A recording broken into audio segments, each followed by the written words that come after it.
আসসালামু আলাইকুম, সবাই কেমন আছেন? আজকে আপনাদের জন্য নতুন আরও একটি স্ন্যাক্স রেসিপি নিয়ে চলে এসেছি। আপনাদের নতুন একটি ভিডিওতে সবাইকে স্বাগতম। আশা করছি আজকের রেসিপিটি সবার খুবই ভালো লাগবে। ভালো লাগলে অবশ্যই আমার চ্যানেলটিকে সাবস্ক্রাইব করে আমার পাশেই থাকবেন। তো চলুন রেসিপিটি শুরু করা যাক। ফার্স্টেই কিন্তু আমি এখানে চিকেন নিয়ে নিয়েছি। দেখতেই পাচ্ছেন আমি চিকেনটাকে কিন্তু খুব ছোট ছোট করে কেটে নিয়েছি। এখন আমি এর মাঝে লবণ, মরিচের গুঁড়ো দিয়ে দেব, ধনিয়া গুঁড়ো দিয়ে দেব, জিরে গুঁড়ো, আর এখানে আমি অ্যাড করব টমেটো সস।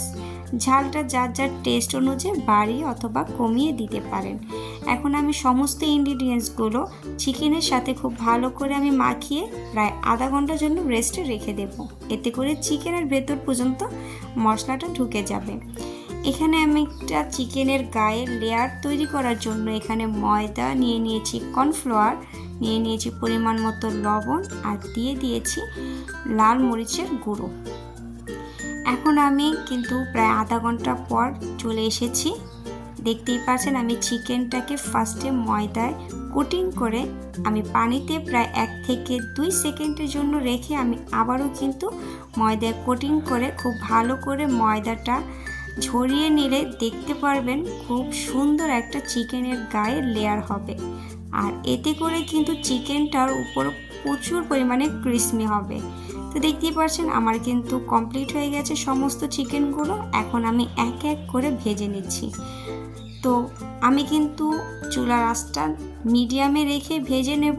এতে করে চিকেনগুলো খুবই ক্রিসমি হবে, কালারটা হবে দুর্দান্ত। তো অবশ্যই চুলার আঁচটা কিন্তু মিডিয়ামে রেখে ভেজে নিতে হবে। তো আমার চিকেন কিন্তু ভাজা সম্পূর্ণ কমপ্লিট হয়ে গিয়েছে। দেখতেই পাচ্ছেন এটা শুধু দেখতেই না, খেতেও কিন্তু খুবই মজার। বাচ্চারা খুবই পছন্দ করবে। বাচ্চারা এমনিতেও চিকেন খেতে অনেক পছন্দ করে, তবে যদি এরকম একটি রেসিপি তাদের বানিয়ে দেন দেখবেন আরও বেশি পছন্দ করবে, ছোট থেকে বড় সবাই। তো আজকে এই পর্যন্তই, দেখা হবে অন্য কোনো ভিডিওতে। আল্লাহ হাফিজ।